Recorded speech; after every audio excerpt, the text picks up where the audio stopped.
Story 1. I know which direction I am facing in the building and what is outside. If I am in a building situated next to a road that runs north and south, and I step outside to look up the road to the north, I am facing north. It's all about being aware of your environment. Story 2. I love looking at maps, so I often find myself checking my location. At work, I know that the ocean is to the right of the building, and I am 3 miles from the east coast, which means that the other end of the building faces west. Story 3. By the angle of the sunlight coming in through the window, I can determine where the sun is, especially when I consider the time of day. From there, I can further deduce whether it is in the east or west, allowing me to figure out my direction. Story 4. Knowing where the sun is in the sky through a window or remembering how it moves over the building is important. It also involves knowing the street the building is located on and the direction it faces. There is a lot of reasoning involved if you do not find yourself innately aware of these details. Story 5. I have lived in the same flat for 10 years now and couldn't tell you which direction is north or south. I could figure it out, but I'd probably forget after a minute. I can't get anywhere without Google Maps, so I am thankful for it. The times when I was hours late because I had to navigate with an actual map are long gone. Story 6. Is the person D. Reynolds? Some individuals are known to have magnetite in their beaks, which allows them to navigate more effectively by sensing magnetic fields. Story 7. I used to do a lot of work outside using topographic maps and compasses to guide me before the days of handheld global positioning system units, so I've learned to stay attentive to the direction I'm facing. Story 8. Well, if I know which direction is north outside the building, then it's a matter of looking out the window for a landmark or remembering what directions I've walked inside the building. I generally know which direction is north because I tend to spend quality time looking at maps when I move to a new place or while I'm driving to my destination. I'm pretty good at spatial awareness, so my experience may not be universal.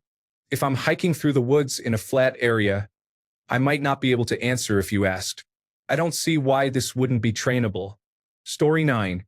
In some languages, you do not say left foot or right foot. Instead, you say, for example, south foot and north foot. If you do not know what direction you are facing, then you cannot communicate effectively. Story 10. I used to travel a lot in my 20s and 30s, particularly from 1985 to 1997. This was before GPS and the convenience of having a world atlas on your phone. I had a nearly perfect sense of direction and navigation almost everywhere I went, except for Paris and Munich. For some reason, my navigation skills failed me in those two cities, the only places where I ever got lost without a map. I'm still not entirely sure why that happened. In Paris, it might have been the street layout, but in Munich, I completely mixed up north and east.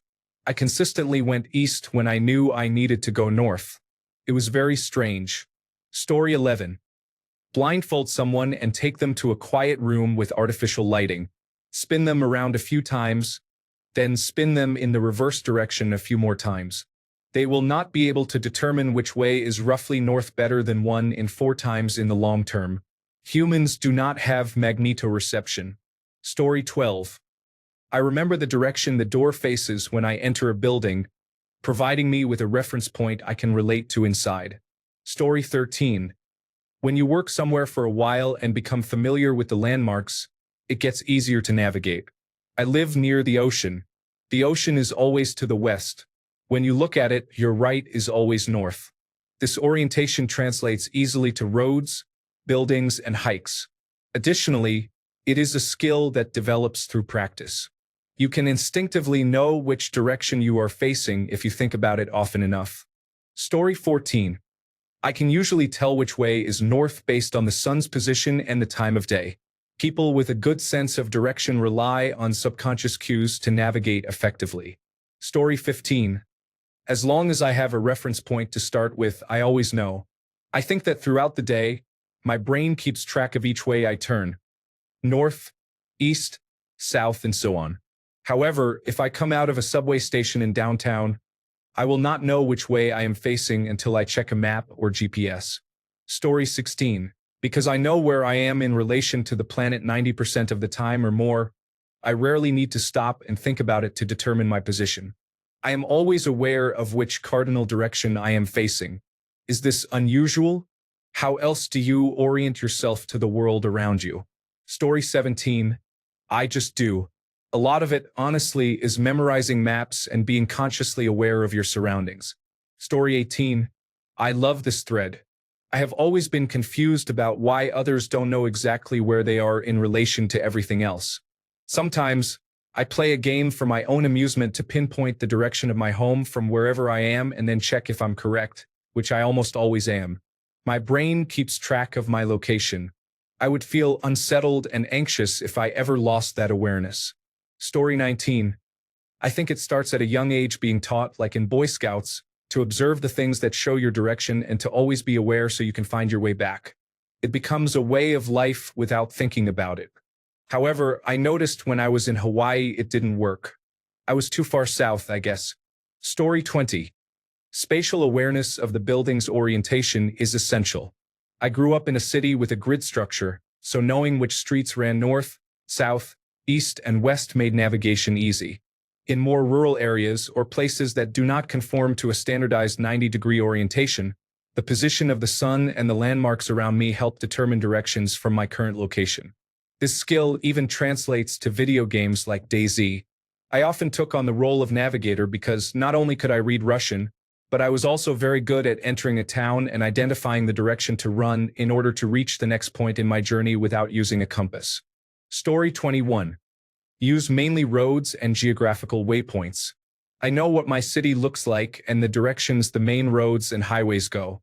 If I enter a building and know which road it is on and how the building is oriented, I already have all the information I need. Geographical and other landmarks are important as well. I have spent a lot of time exploring Google Earth. Before I head off on a trip, I usually look at the large cities along the way and at my final destination to determine their direction relative to where I will be staying. It takes about 5 to 10 minutes. Having a bit of a photographic memory certainly helps, along with being curious enough to take the time to research your surroundings. Start at home, then consider your place of work, and then look at the downtown area of your city or town. Use mapping software to locate large landmarks in relation to your home. It is also beneficial when you are the one driving. I find that as a passenger, you don't pay as much attention. Story 22. Mostly, I know which direction is north when I am at home, and I can think about my location relative to home. If I am not paying attention to where I am going, such as when I am a passenger, I can lose track. Of course, I just need a road, the sun, or something similar to reestablish north, and I can determine where north is relative to that location. Story 23. I grew up near Lake Michigan, directly to the south of it, and I have always been able to orient myself using it. It's almost instinctual now. Story 24. I've only ever gotten my cardinal directions mixed up twice in my life, and it felt so wrong that I forgot. I don't know, to be honest. I just know. Story 25. I almost always know which direction is north. However, I lost my sense of direction when driving in Canada, on the left side of the road, disoriented by the sun to the south. I managed to cope with the driving. However, when approaching a freeway where the on-ramp is accessed from the other side, I had great difficulty even thinking my way to the final destination. Story 26. You keep track of where you are relative to the area around you. Features like rivers and notable buildings help you relate to your location. If you understand the directions on a larger scale, you can use that knowledge to determine directions on a smaller scale as well. Story 27. You know which way north is outside the building if you have navigated to it. Maps show that, or if you are familiar with the city layout, then you know where north is without needing maps. So why would I forget which way north is just because I went inside and took a couple of turns and maybe an elevator? North doesn't move. Story 28. I think it's just intuitive tracking. You knew which way was which earlier in the day, and you subconsciously keep track of which way you've turned since, possibly recognizing landmarks along the course of your day. This is natural navigation, and it allows you to walk into a building and later find your way back to the entrance fairly easily without really thinking about it. Story 29. You should look up the Gugu Yimithir language on Wikipedia. It is fascinating. In some Australian Aboriginal languages, like Gugu Yimithir and Cook Thayor, cardinal directions, north, south, east, west, are used to describe spatial relationships instead of relative terms like left or right. This means that instead of saying turn left, a speaker might say turn east. This absolute space orientation is a key feature of these languages and impacts how they perceive and navigate the world. Story 30. Why is there magnetite in the human brain? Story 31. Your brain can keep a running tally of movement. How do you keep track of what time of day it is? You may not know exactly, but you have a rough idea of when you last checked the time, allowing you to estimate how long it has been. Direction is similar. People use their last known reference, and their brain computes the movement in the background. They may not be able to point in an exact direction with their eyes closed, but with almost all buildings and spaces designed with four walls, it is easy for them to orient themselves. Additionally, while walls may not be aligned to cardinal directions, they are close enough for the brain to use as a recent reference against the outside. Story 32. Some people keep track of information automatically in the back of their mind. In some cultures, this is actually built into the language itself. There are a few rare languages where people refer to compass directions instead of left or right. Some obscure island languages even take it a step further and only have terms for landward, seaward, clockwise, and counterclockwise.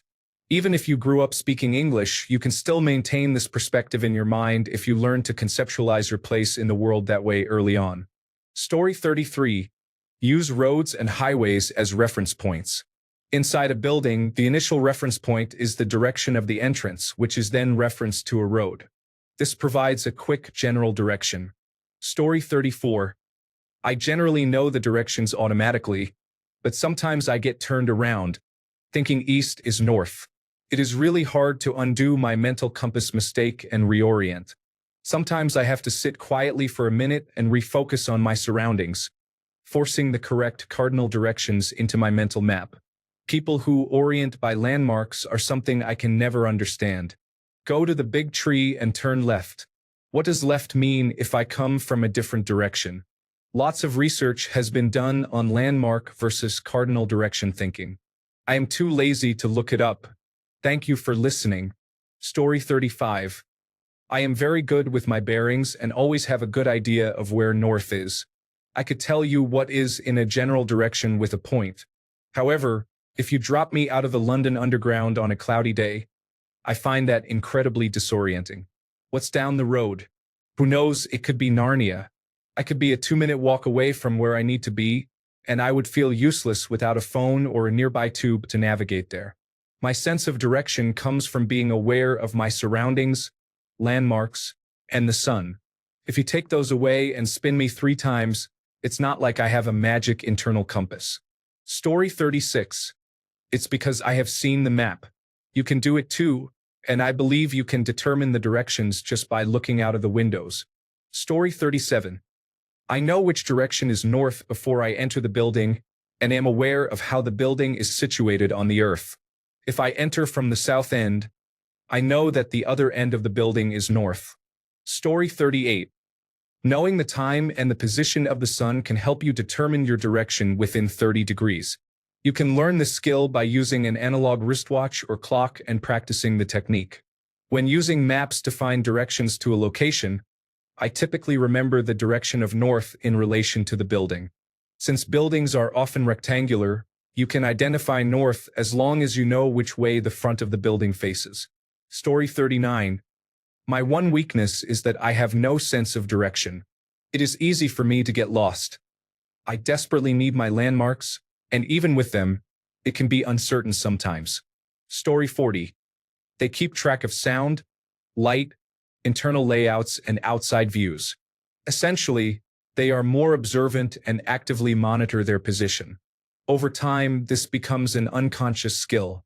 Story 41. It is called orientation, which is part of orienteering. Using known stationary reference points helps indicate direction. Having a good memory is essential, as there may be a lack of external views from inside a building. Story 42. The sun rises in the east and sets in the west. Knowing the roads is also helpful, including which ones mainly run east-west or north-south, and where I am in relation to them. Landmarks such as water towers, downtown areas, and lakes help me determine my location. Most of the time, weather moves from west to east. Story 43. They knew the direction they were facing before entering based on observation. Once inside, they maintained their bearings regarding their orientation. Story 44. Unless you live your entire life inside a building, the big bright object high above, which usually moves from east to west, serves as an excellent reference point. Story 45. The sun helps me determine which direction I'm facing based on the shadows and the direction I entered the building from. I have a rough idea of my orientation while inside. I know this for two reasons. First, I once visited a city I wasn't familiar with on a cloudy day and lost my sense of direction. Second, in the original Rebirth Island in Call of Duty, they changed the sun's position after a year. It felt like they flipped the map 180 degrees. For about a week, I kept trying to orient myself in the wrong direction until I used a search engine, which informed me that they moved the sun from an early position to an afternoon position. After that, I had no trouble knowing which way to turn. Story 46. If I enter a building from the south side, I go up an elevator that is in front of me and exit backwards. I know that whatever place I end up in is facing south. Each time I turn left, right, or back, I am facing a new direction. Story 47. To some skeptics, I can do this. Let me explain. You could blindfold me in a dark room and spin me around in a circle so that I'm lost. Once I've regained my balance, I could point magnetic north with approximately 40 degrees of accuracy, meaning pretty much every time I'd point somewhere between 340 degrees and 20 degrees. This skill was stronger when I was younger. One of my two children can do this today too. I've never heard a satisfying explanation. For me, I think the human mind has the ability to detect magnetic fields. I have no idea if this can be learned or if it's just a native skill that some people have and others do not. I've always thought it was my superpower. Story 48. I'm a map person. I've been this way since I was a kid.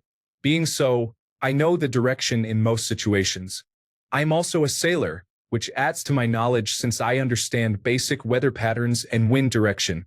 We map enthusiasts study satellite views to know the orientation of streets and buildings. With the position of the sun and familiar landmarks, we act like human GPS.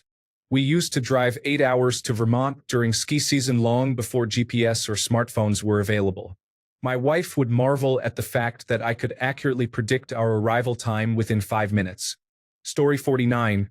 It is called spatial sense, which refers to knowing your location relative to other objects, such as landmarks, towers, hilltops, and churches.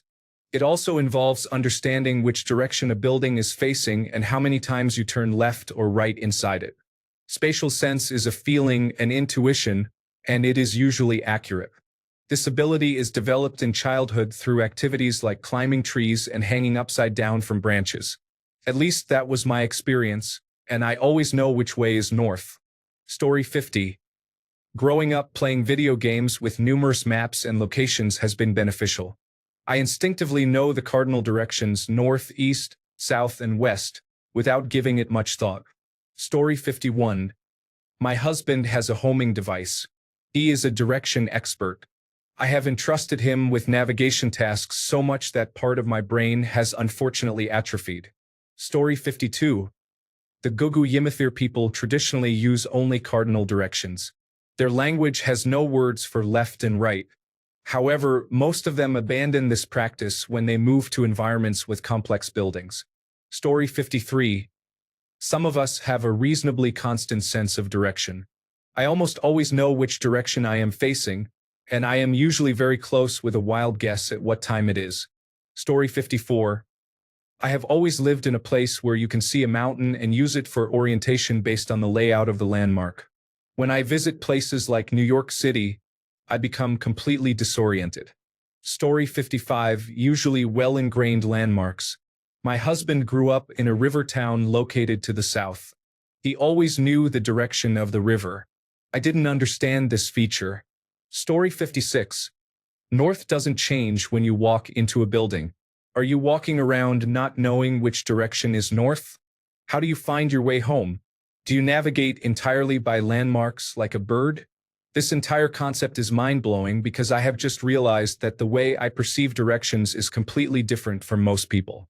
Story 57. It's easy if you figure out which way your bed is facing. Start by knowing the direction you are facing when you wake up. Then, take notice of your orientation at intervals during your routine. Eventually, you'll be aware of your direction throughout the entire day and can reference it easily. Every location in the world has a specific direction relative to your bed. Story 58. I know the directions. I have a mental map that indicates that the road to the north goes in that direction. Story 59. I always have a mental map of where I am and how my surroundings relate to it. In a familiar environment, I know which streets face which direction and what they look like on the map. In an unfamiliar environment or a rural setting, I can sense how my body rotates and the distance I cover as I walk. As long as I know my starting position, I can still approximate which way is north, even without a map, because I maintain a mental image of the path I have taken. Story 60. It's all about spatial awareness and orientation. We don't even think about it. It's just something our minds do in the background based on our last known orientation, like driving west to work. This is why it's so enjoyable for me to travel internationally. Getting off that plane with no directional orientation and feeling truly in a different place is enchanting. Until I inevitably open a map application and, just like that, I feel oriented again. Story 61. When you're watching a special operations movie and someone says to go to the southeast corner, do they mean the actual southeast corner? Or does southeast refer to the back right corner because that is the relative direction from which you entered? Story 62. Spatial awareness involves more than the senses we typically acknowledge. We have over 20 different senses, but we often focus on only a few. For instance, we may overlook our ability to sense pressure changes, which can alert us to someone's approach without relying on hearing or seeing them. Story 63. The sun is always in the north.